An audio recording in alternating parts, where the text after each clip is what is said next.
সংবাদমেলত উপস্থিত থকা আমাৰ অতি শ্ৰদ্ধাৰ বন্ধুসকল, তো আমি আজি এটা জটিল বিষয় লৈ আপোনালোকৰ ওচৰত এই দুআষাৰমান বক্তব্য অৰ্থাৎ এই সংবাদমেলৰ যোগে দুআষাৰমান বক্তব্য ৰাখিব বিচাৰিছোঁ। এই কথাটো হ'ল কি, ভাৰতীয় চাহ বৰ্ডৰ যি সিদ্ধান্ত, তেওঁলোকে যিসকল চাহ নিৰ্মাতা বটলিং ফেক্টৰী আছে, এই বটলিং ফেক্টৰীবিলাকক কিন্তু তেওঁলোকে এটা নিৰ্দেশনা জাৰি কৰিছে যে তেওঁলোকৰ দ্বাৰা উৎপাদিত সকলোবোৰ চাহপাত, সকলোবোৰ শুকান চাহপাত তেওঁলোকে চাহ নিলাম বজাৰৰ যোগেদি বিক্ৰী কৰিব লাগিব আৰু তাত কোনো ৰাসায়নিক দ্ৰব্যৰ কোনো অৱশিষ্ট তাত পাব নালাগিব। এই বুলি যেতিয়া নিৰ্দেশনা জাৰি কৰাৰ লগে লগে কিন্তু আপোনাৰ বটলিং চাহ ফেক্টৰীবিলাকে, চাহ নিৰ্মাতা সংস্থা বটলিং চাহ ফেক্টৰীবিলাকে কিন্তু তেওঁলোকে আপোনাৰ কেঁচা চাহপাত ক্ৰয় কৰিবলৈ অমান্তি হৈছে। গতিকে মই ভাবোঁ যে অসমত কেইবালাখ অন্ততঃ 20 লাখ পৰা 20 লাখ চাহ খেতিয়ক আৰু আপোনাৰ ইয়াৰ লগত জড়িত শ্ৰমিক আৰু ব্যৱসায়ী গোষ্ঠী, ব্যৱসায়ী যিসকলে ধৰক কিছুমানে চাহপাত অনা নিয়া কৰে, তেওঁলোককো ব্যৱসায়ী বুলি মই ধৰিছোঁ। এই গোটেই প্ৰক্ৰিয়াটোত সৰ্বমুঠ 30 পৰা 40 লাখ মানুহ য'ত জড়িত হৈ আছে। এই মানুহখিনিক যেতিয়া তেওঁলোকে চাহপাত নলওঁ বুলি কোৱাৰ লগে লগে এই গোটেই চাহ উদ্যোগটোলৈ এটা ভাবুকি আহিছে। আৰু মই ভাবোঁ যে এইটো কাৰণে চাহ উদ্যোগ বুলি কৈছোঁ যে ইয়াত ইমানবিলাক মানুহ জড়িত হৈ আছে, এই গোটেই ব্যৱসায়টোৰ সৈতে বা এই গোটেই চাহ খেতিটোৰ সৈতে ইমানবিলাক মানুহ জড়িত হৈ থকাৰ কাৰণে এইটো আমি চাহ উদ্যোগ বুলি কৈছোঁ। আৰু বটলিং ফেক্টৰী এই সিদ্ধান্তই, চাহ বৰ্ড আৰু বটলিং ফেক্টৰী এই সিদ্ধান্তই নিশ্চিতভাৱে এই ইমান ডাঙৰ এটা জনসমষ্টিলে কিন্তু একদম বিপদ কঢ়িয়াই আনিছে। মই এটা কথা আমি কওঁ যে বটলিং ফেক্টৰীবিলাকে আগতেও চাহপাত দীঘল ছুটি এইবোৰ কথা কয় আৰু তেওঁলোকে কেতিয়াবা ফেক্টৰীত আপোনাৰ গেছ, বিদ্যুৎ বা কয়লা এনেকুৱা ধৰণৰ নাটনি দেখুৱাই বহুবাৰ সপ্তাহ 10 দিনলৈ পাত বন্ধ কৰে।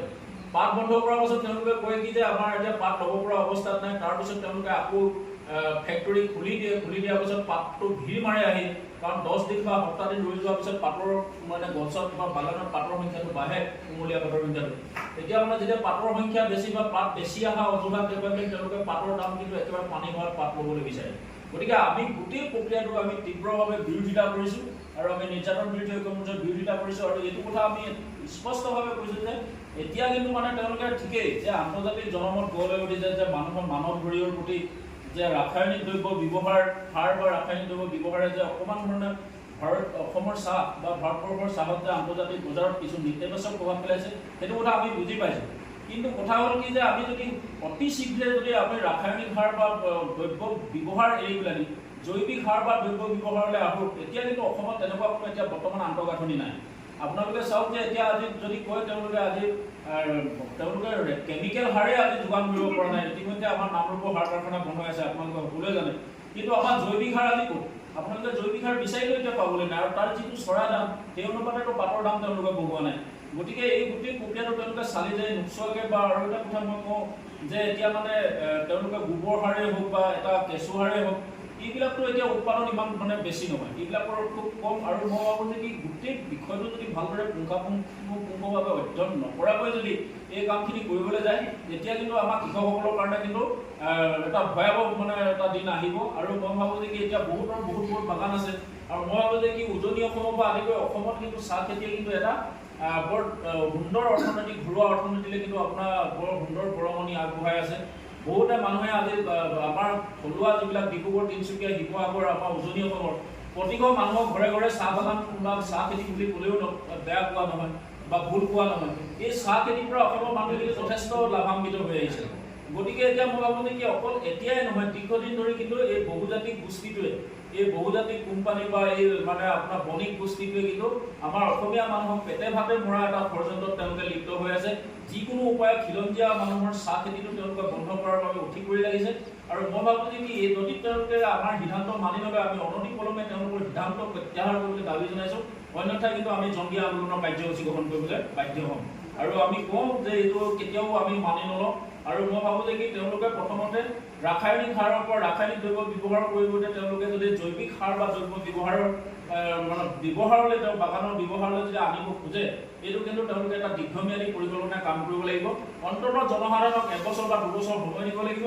আৰু আন্তঃগাঁথনি প্ৰস্তুত হোৱা তেওঁলোকে কিন্তু জৈৱিক সাৰ ক'ৰ পৰা প্ৰস্তুত হ'ব, কেনেকৈ হ'ব, ক'ৰ পৰা আহিব, ৰাসায়নিক সাৰৰ বা ৰাসায়নিক দ্ৰব্যৰ চাহিদা জৈৱিক সাৰে কেনেকৈ পূৰণ কৰিব, সেই কথাটো কিন্তু তেওঁলোকে আন্তঃগাঁথনি আগে প্ৰস্তুত কৰি ল'ব লাগিব। আন্তঃগাঁথনি প্ৰস্তুত নকৰাকৈ যদি তেওঁলোকে ঘপকৈ এইটো কিন্তু তেওঁলোকে আপোনাৰ জৈৱিক সাৰ বা জৈৱিক দ্ৰব্য ব্যৱহাৰ কৰিব লাগিব বুলি কয় বা এইখিনি গোটেইখিনি তেওঁলোকে যদি বন্ধ কৰি দিয়ে, তেতিয়াহ'লে কিন্তু অসমৰ খিলঞ্জীয়া চাহ খেতিয়কসকলৰ কাৰণে ই এটা অশুভ দিন বুলি মই ভাবোঁ আৰু আমি এইটো তীব্ৰ বিৰোধিতা কৰিছোঁ আৰু ইয়াক অনতিপলমে তেওঁলোকৰ দাবীও প্ৰত্যাহাৰ কৰি মানে ক্ষুদ্ৰ চাহ খেতিয়কসকলক কেঁচাপাত উপযুক্ত দামত ল'বৰ কাৰণে আমি অনুৰোধ জনাইছোঁ।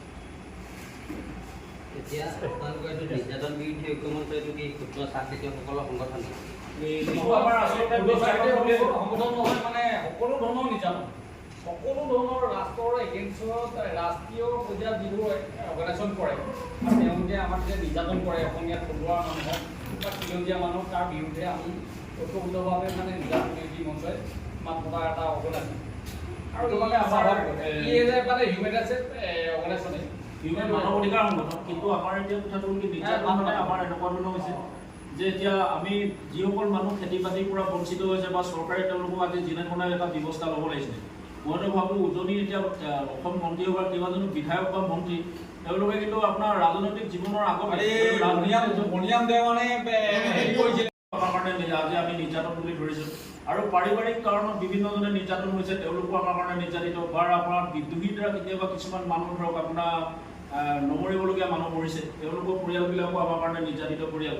আৰু এটা কথা, আজিকালি যিবিলাক মানুহ বৰ্তমান সংগঠনত বা তেওঁলোকে বিভিন্ন মানে বিদ্ৰোহী সদস্য হৈ আছে, তেওঁলোকৰ পৰিয়ালৰ ওপৰতো আজি দীৰ্ঘদিন ধৰি সেনা পুলিচে অত্যাচাৰ কৰি থাকে তেওঁলোকক বিচাৰি আহি। গতিকে আমি নিৰ্যাতনটো মানে চৰকাৰে যিবিলাক মানুহ কাৰোবাক উচ্ছেদ কৰিছে যাওক ঘৰ দুৱাৰ তেওঁলোকক মানে আপোনাৰ পুনৰ সংস্থাপনৰ ব্যৱস্থা নকৰাকৈ বিভিন্ন খিলঞ্জীয়া মানুহক তেওঁলোকে উচ্ছেদ কৰি ঘৰ দুৱাৰ ভাঙি দিছে, তেওঁলোকো বিভিন্ন আলয় বিলয় হৈ বিভিন্ন ঠাইত বসবাস কৰিবলগীয়া হৈছে। গতিকে আমাৰ কথাটো কি, আমি যিসকল মানুহ চৰকাৰ আৰু মানে ধৰক বিভিন্ন অনুষ্ঠান প্ৰতিষ্ঠান বা ব্যক্তি বিশেষৰ দ্বাৰা নিৰ্যাতিত হৈছে তেওঁলোককো আমি নিৰ্যাতন বিৰোধী ঐক্যমঞ্চে সামৰি লৈছোঁ। আৰু এইটো এটা বিষয় যে চাহ বিষয়টো আমি আজি নিৰ্যাতন বিৰোধী ঐক্যমঞ্চে এইকাৰণে ক'ব লগা হৈছে যে আমাৰ পৰিয়ালবোৰ নিৰ্যাতিতসকলক বহু পৰিমাণে সকাহ দিছিলে আমাৰ চাহ খেতিটো, আৰু মই ভাবোঁ যে উজনি অসমৰ মানুহৰ ঘৰে ঘৰে চাহ বাৰী চাহ খেতি, গতিকে এই চাহ খেতিয়ে অসমৰ গ্ৰাম্য জীৱনলৈ বা অসমৰ মানে আমাৰ সমাজ জীৱনলৈ অভূতপূৰ্ব মানে আপোনাৰ ভৰঙণি আগবঢ়াইছে অৰ্থনৈতিক দিশত।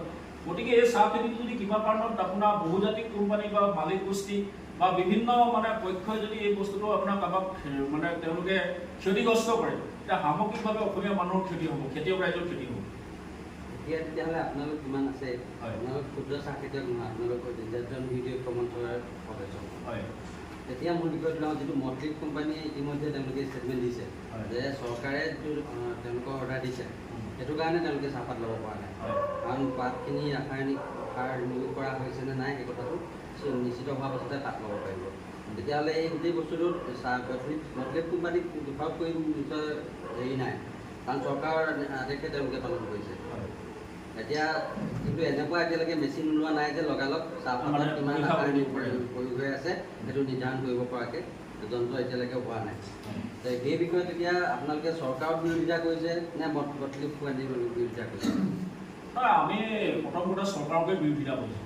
আচলতে চৰকাৰে মানে কি হয়, তেওঁলোকে একচুৱেলি আমিতো আপোনালোকে সকলোৱে দেখিছে যে আজি চৰকাৰখনে চাকৰি বাকৰি হওক বা তেওঁলোকৰ মানে আপোনাৰ অৰুণোদয় আঁচনিৰ যোগেদি হিতাধিকাৰী সৃষ্টি কৰিছে। তেওঁলোকে আচলতে এটা মানে আপোনাৰ ৰঘুমলা সদৃশ এটা জাতি মানে গঢ়াৰ্থে তেওঁলোকৰ মনোনিৱেশটো বেছি।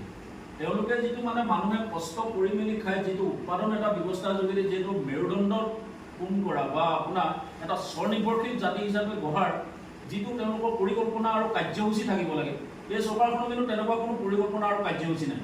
গতিকে তেওঁলোকে আচলতে খেতি বাতি কৰি যিসকল ক্ষুদ্ৰ চাহ খেতিয়কে আজি নিজৰ ওপৰত নিজে ভৰি দি আত্মনিৰ্ভৰশীল এটা জীৱন কটাইছে বা আত্মনিৰ্ভৰশীল এটা অৰ্থনীতি গঢ়িছে, কিন্তু সেই ক্ষেত্ৰত তেওঁলোকে যি সহযোগিতা বা তেওঁলোকে অৱদান আগবঢ়াব লাগিছিলে বা আজি চাহপাত 1 জুনৰ পৰা নলওঁ বুলি কোৱাৰ পাছতো তেওঁলোকৰ কিন্তু আজিলৈকে একো এটা পদক্ষেপ নাই। গতিকে মই ভাবোঁ যে কি চাহ বোৰ্ডে এইটো কথা কৈ পেলানি মানে কি ধৰণে তেওঁলোকে, আৰু তেওঁলোকৰতো একো আন্তঃগাঁথনি নাই, চৰকাৰে আজি যদি ঘপকৈ বোলে জনসাধাৰণক ৰাসায়নিক দ্ৰব্যৰ পৰিৱৰ্তে তেওঁলোকে বোলে জৈৱিক সাৰ বা দ্ৰব্য তেওঁলোকে যোগান ধৰিব পাৰিছে জানো? নিশ্চিতভাৱে পৰা নাই, যিটো কাম চৰকাৰে আজি কেতিয়াবাই কৰিব লাগিছিলে। আজি তেওঁলোকে হিতাধিকাৰী বা অন্যান্য চৰকাৰ চাকৰি বাকৰিতে আমাৰ নিবনুৱা যুৱক যুৱতীসকলক সীমাবদ্ধ ৰাখিছে। তেওঁলোকে যদি ডাঙৰ ডাঙৰ তেনেকুৱা মানে আপোনাৰ কেঁচুসাৰ বনোৱাই হওক বা কেঁচুসাৰ প্ৰস্তুত কৰাই হওক বা তেনেকুৱা জৈৱিক সাৰ প্ৰস্তুতৰ ক্ষেত্ৰতে হওক বা জৈৱিক দ্ৰব্য প্ৰস্তুতৰ ক্ষেত্ৰতে হওক, তেওঁলোকেতো অকণমানো পুঁজি বিনিয়োগ কৰা নাই। আৰু মই ভাবোঁ যে কি তেওঁলোকেতো বছৰ পাছত বছৰ, দিনৰ পাছত দিন আপোনাৰ মাহে মাহে তেওঁলোকেতো বিদেশী বেংকৰ পৰা পইচা ধাৰত লৈ আছে।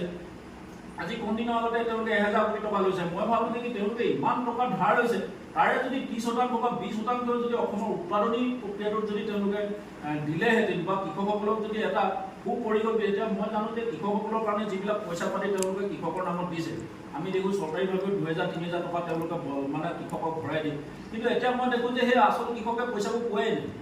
আজি বহুতে চাকৰি বাকৰি কৰি থকা মানুহেও কৃষকৰ নামত অহা মানে সাহায্যবোৰ খাইছে, মানে আপোনাৰ চৰকাৰৰ বা দলৰ মানুহৰ লগত মিলি আনিছে। গতিকে চৰকাৰৰ কোনো সুদূৰপ্ৰসাৰী পৰিকল্পনাৰ অভাৱ বুলি ক'ব। এতিয়া মূল যিবোৰ ডাঙৰ ডাঙৰ চাহ বাগান আছে তেওঁলোকেতো চাহ ফেক্টৰী চলি আছে, তেওঁলোকেতো জৈৱিক সাৰ ব্যৱহাৰ কৰা নাই, তেওঁলোকে ৰাসায়নিক সাৰ ব্যৱহাৰ কৰি আছে। কেৱল মাত্ৰ ক্ষুদ্ৰ চাহ খেতিয়কসকলৰ ক্ষেত্ৰতহে এই প্ৰযোজ্য হৈছে নেকি? নাই, এইটো এটা বিৰাট দুৰ্ভাগ্যজনক কথা। আমি দীৰ্ঘদিন ধৰি দেখি আহিছোঁ যে চৰকাৰবিলাক আচলতে বহুজাতিক কোম্পানী বহুতীয়া চৰকাৰ। আমাৰতো মই ভাবোঁ যে কি অসম বিজেপি চৰকাৰখনো এতিয়া সম্পূৰ্ণ এখন বহুতীয়া, তেওঁলোক মানে কি পুঁজিপতি গোষ্ঠী স্বাৰ্থত কাম কৰা এখন চৰকাৰ। আমি সকলোৱে জানো যে আপোনালোকে এটা কথা গম পাব যে আপোনাৰ নীৰৱ মোদী বা অন্যান্যবিলাকে বেংকৰ পৰা ইমান হাজাৰ হাজাৰ কোটি টকা পাইছে। এইবোৰ একচুৱেলি চৰকাৰৰ অনুগ্ৰহণ পাইছে, চৰকাৰৰ তেওঁলোকৰ সহযোগিতা আছে, এইবিলাকৰ অনুমোদন আছে, বা চৰকাৰে তেওঁলোকক বাট দেখুৱাই দিছে, বা চৰকাৰে তেওঁলোকক ইয়াৰ পৰা পলাই যোৱাৰ পৰা আদি কৰি তেওঁলোকক বিভিন্ন ধৰণে সহায় সহযোগিতা কৰিছে। এতিয়া মই ভাবোঁ যে কি মানুহে, আমাৰ থলুৱা মানুহে আমাৰ কিছুমান জেগাত খুব বেছি 2 বিঘা 3 বিঘা বা 4-5 বিঘা 10 বিঘা মাটি দখল কৰি আছে। সেইবিলাক মাটিও চৰকাৰী ভূমি উচ্ছেদৰ নামত তেওঁলোকে কিন্তু আপোনাৰ ঘৰ দুৱাৰ ভাঙি তাৰ পৰা খেদি দিছে। কিন্তু মই আজি এটা কথা আপোনালোকক কওঁ যে কোম্পানী বাগানবিলাকে এতিয়াও কিন্তু 100 বিঘা চৰকাৰী মাটি তেওঁলোকে কিন্তু অধিগ্ৰহণ কৰি আছে। একদম 100 বিঘা মাটি তেওঁলোকে অবৈধভাৱে অধিগ্ৰহণ কৰি আছে, কোনো কাগজ পত্ৰ নোহোৱাকৈ, চৰকাৰী কোনো ম্যাদী পট্টাৰ মানে টেক্স নিদিয়াকৈ তেওঁলোকে দখল কৰি আছে। কিন্তু কথা হ'ল কি, যদি আমি কওঁ যে এই সৰু সুৰা থলুৱা মানুহবিলাক বা কোনোবাই 2-4 বিঘা চৰকাৰী মাটি দখল কৰি থকা মানুহকে তেওঁলোকে দানৱীয় উচ্ছেদ চলাই খেদি দিছে, বা বানপানী গৰাখহনীয়া বা ভূমিস্খলন ক্ষতিগ্ৰস্ত লোকক তেওঁলোকক মাটি দিবলৈ মাটি নাই, কিন্তু বাগানবিলাকে বা কোম্পানীবিলাকে ইমান মাটি অধিগ্ৰহণ কৰি থকাৰ পাছতো কিন্তু চৰকাৰে কোনো ব্যৱস্থা তেওঁলোকক লোৱা দেখা নাই।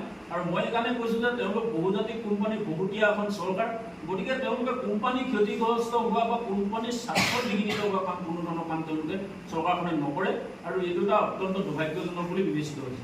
আপোনাৰ যিটো মই যিটো সুধিছোঁ সেইটো কওক আপুনি, মানে চমুকে বাজিবতো চৰকাৰে যিটো মানে কি হ'ল, বহুজাতিক কোম্পানীৰ বাগিচাবিলাকত এতিয়াও ৰাসায়নিক দ্ৰব্যটো ব্যৱহাৰ কৰি থকা হৈছে নাই?